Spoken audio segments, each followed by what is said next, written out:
Hi, we're in lockdown, and lockdown makes you do things that you wouldn't normally do, and in my case it makes me put up a video that I'm not quite happy with in some senses, but it's a great story. It's the story of Iris Peavoy, who I visited a couple of years ago in Offaly. She has a shop and she has a lot of opinions, and it's one of the most popular videos I've ever done.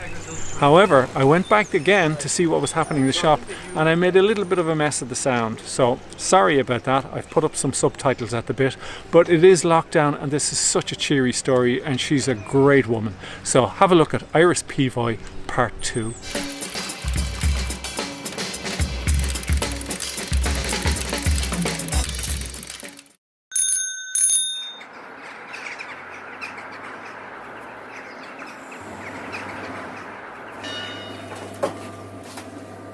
What's that?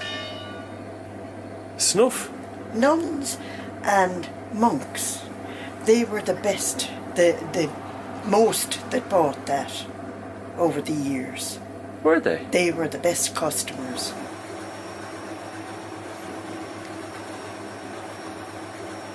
And you've a hot water bottle there. We sell an awful lot of hot water bottles. Do you? Summer and winter, doesn't matter. There's no difference in this country anyway. No.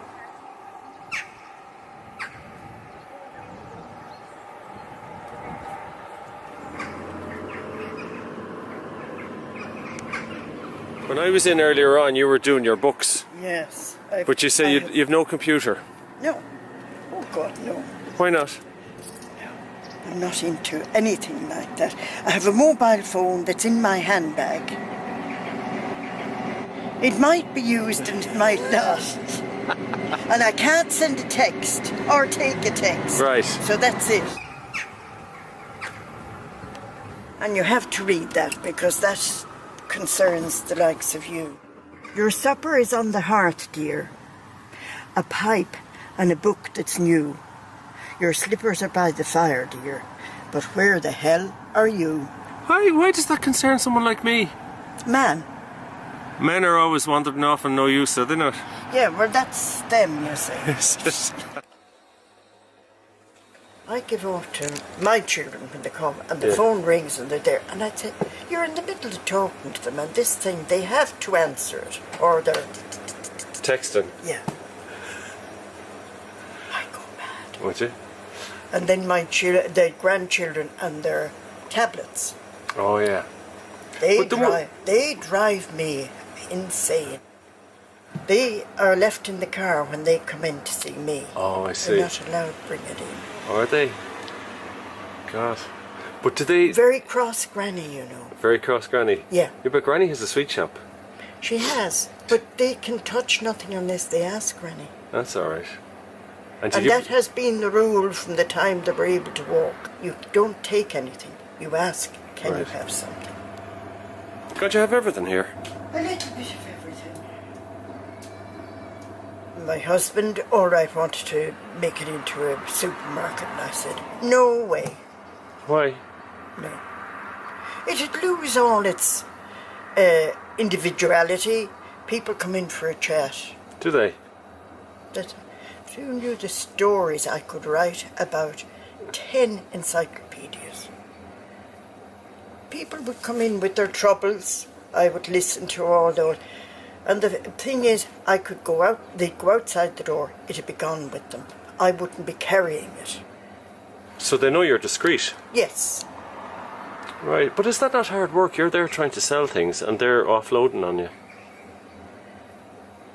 Maybe, no. No, you're a good listener. I'm a very good listener. You'd have been a good priest in confession. I don't know. I think I'd give off too much. Which? Too much penance.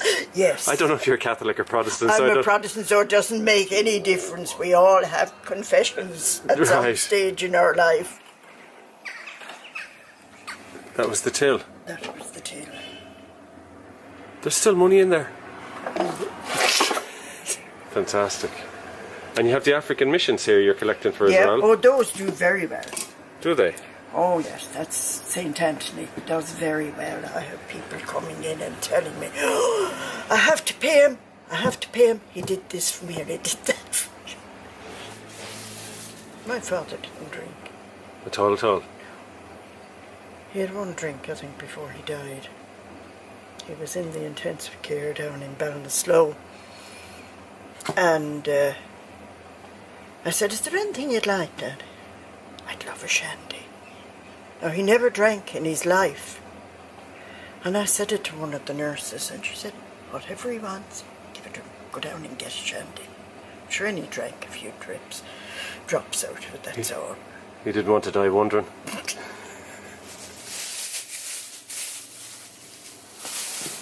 I'm not very well travelled. Are you not?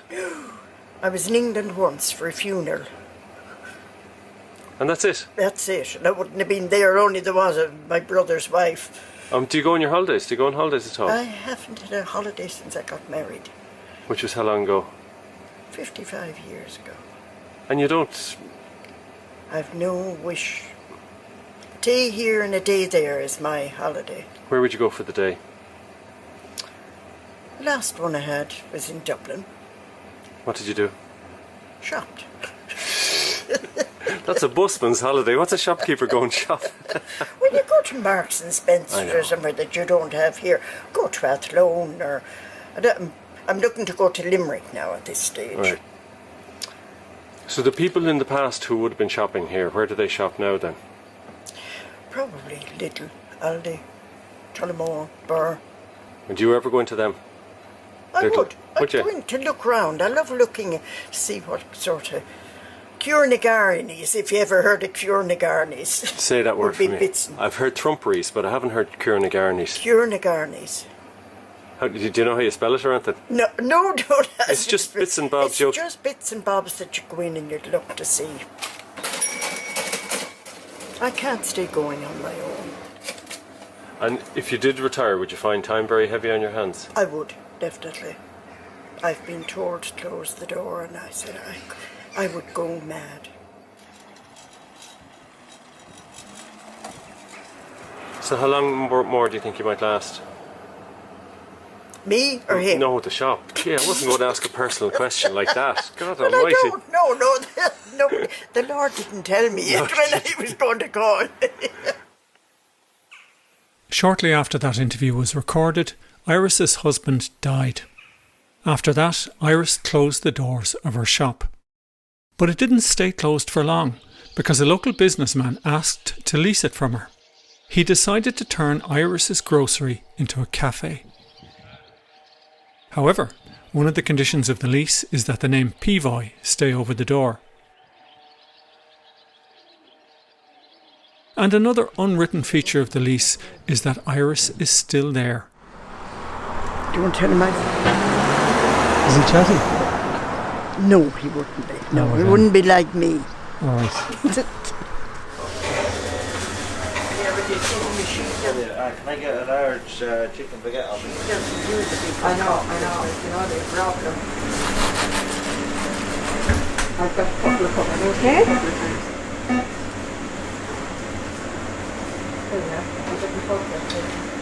So Iris sits here during the day. Yeah, that's her spot over there. She's a little sign here. What's the little sign say? Reserved for Iris. Oh, does she? Yeah, that's her spot now. Yeah. Sure, Iris is a great character. Staff like Donna not only have a seat for Iris, but she says they keep an eye out for her. If they don't see me out during the day, they come knocking to see am I all right. They are brilliant. They used to come into the shop years ago. Yeah. We'll still call here and they will talk to me. The story she tell you. She bring out her photo albums and she shows all her pictures of her wedding day. She talks a lot about her husband.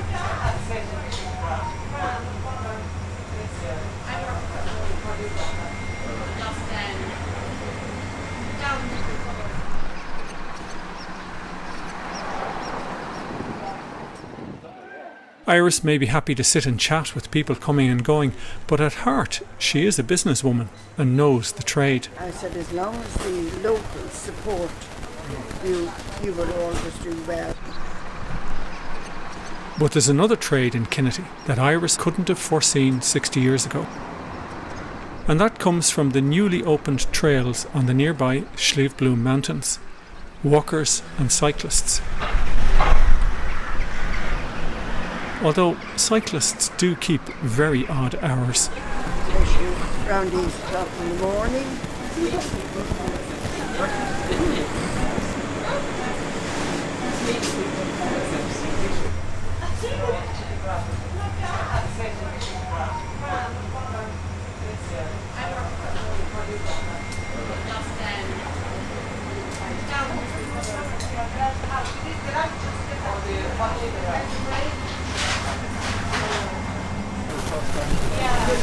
I can still do that.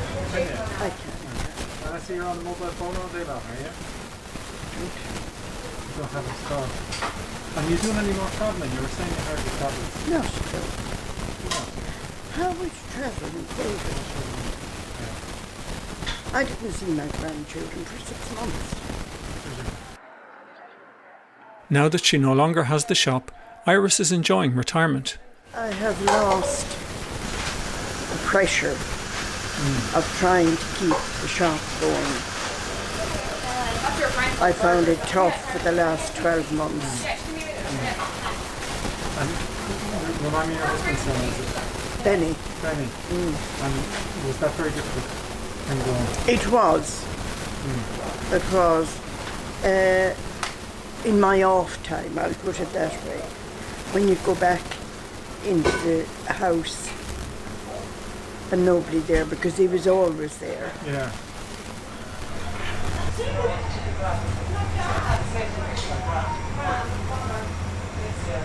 And finally, I remarked to Iris that I think she's looking very well.